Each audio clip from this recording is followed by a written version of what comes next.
Open the glove box.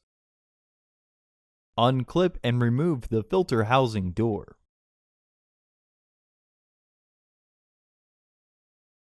Remove the old filter from the housing and clean out any debris inside.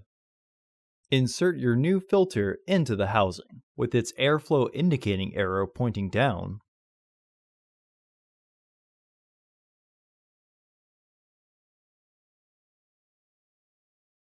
Reinstall the filter housing door.